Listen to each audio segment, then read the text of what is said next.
حافظ سٹوریز میں خوش آمدید۔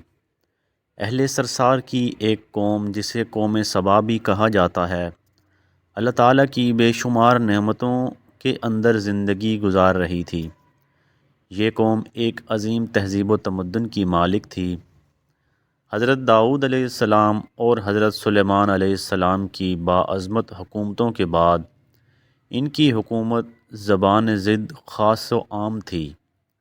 کہا جاتا ہے کہ یہ لوگ گندم کے مغز سے آٹا پیس کر روٹیاں پکاتے تھے، لیکن اس کے برعکس وہ اس قدر اسراف کرنے والے اور ناشکرے تھے کہ انہی روٹیوں کے ساتھ بچوں کا پخانہ صاف کرتے تھے۔ استغفر اللہ۔ بعد ازاں ان آلودہ روٹیوں کو اکٹھا کرنے سے ایک پہاڑ بن گیا تھا۔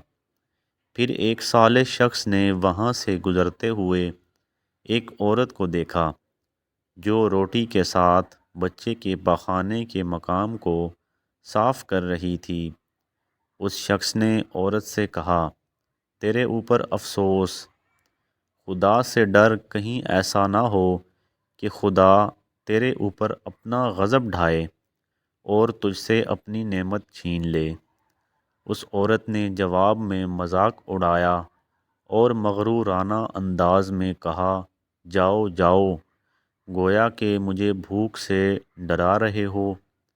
جب تک سرسار جاری ہے مجھے بھوک سے کسی قسم کا کوئی بھی خوف نہیں ہے۔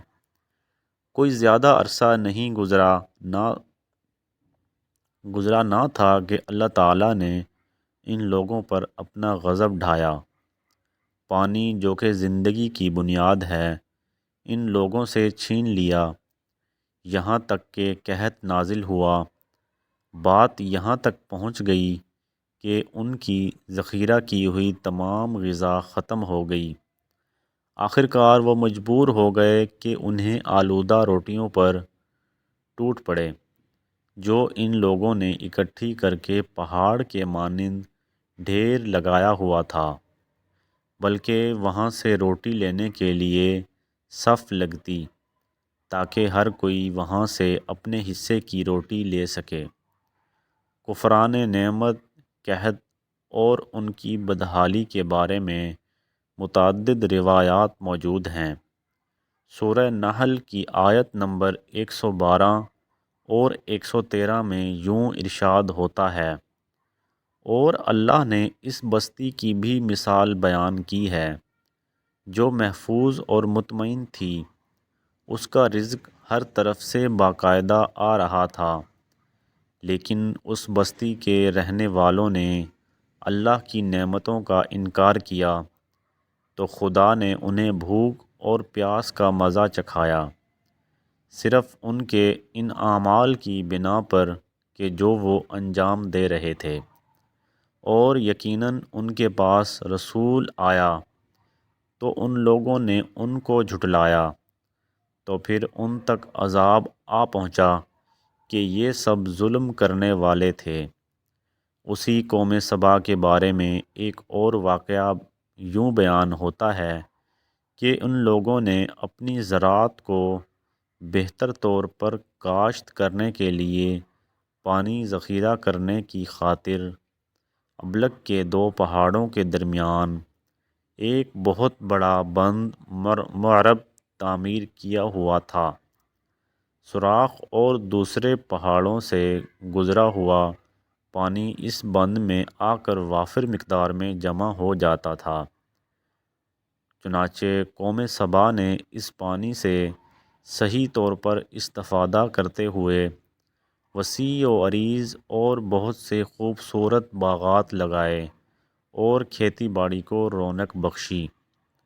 ان باغات کے درختوں کی شاخیں اس قدر پھلوں سے لدی ہوئی ہوتی تھیں کہ کہتے ہیں کہ اگر کوئی شخص سر پر ٹوکری رکھ کر ان کے نیچے سے گزرتا تو پھل خود بخود ٹوکری میں گرنا شروع ہو جاتے اور قلیل مدت میں ٹوکری تازہ پھلوں سے بھر جاتی۔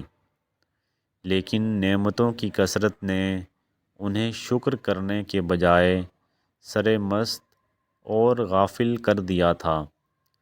یہاں تک کہ ان کے درمیان بہت بڑا طبقاتی نظام وجود میں آ چکا تھا۔ ان میں سے صاحب اقتدار لوگوں نے کمزوروں اور ضعیفوں کا خون چوسنا شروع کر دیا تھا، یہاں تک کہ ان لوگوں نے خدا سے ایک احمقانہ التماس کی، جس کا ذکر سورہ سبا کی آیت نمبر 19 میں ملتا ہے۔ انہوں نے کہا، خدایا ہمارے سفروں کے درمیان فاصلہ زیادہ کر دے۔ انہوں نے اللہ تعالیٰ سے یہ التماس اس لیے کیا تاکہ غریبوں، بے نواح لوگوں، امراء اور ثروت مند ان کے ہمراہ سفر نہ کر سکیں۔ ان کی یہ خواہش تھی کہ آبادیوں کے درمیان خشکی ہو اور فاصلہ بہت ہی زیادہ ہو تاکہ تہی دست اور کم آمدنی والے لوگ ان کی طرح سفر نہ کر سکیں۔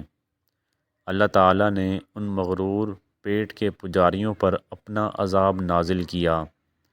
بعض روایتوں کے مطابق ان مغرور لوگوں کی آنکھوں سے دور صحرائی چوہوں نے معرب نامی بند کی دیواروں پر حملہ کر کے انہیں اندر سے بالکل کھوکھلا کر دیا۔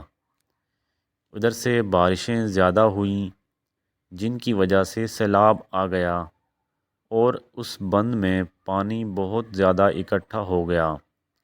اچانک بند کی دیواریں ٹوٹیں، اس سے ایک بہت بڑا سیلاب آیا، جس میں تمام دیہات، آبادیاں، مال مویشی، باغات، کھیتیاں، ان کے محل اور گھر پانی میں غرق ہو کر نیست و نابود ہو گئے۔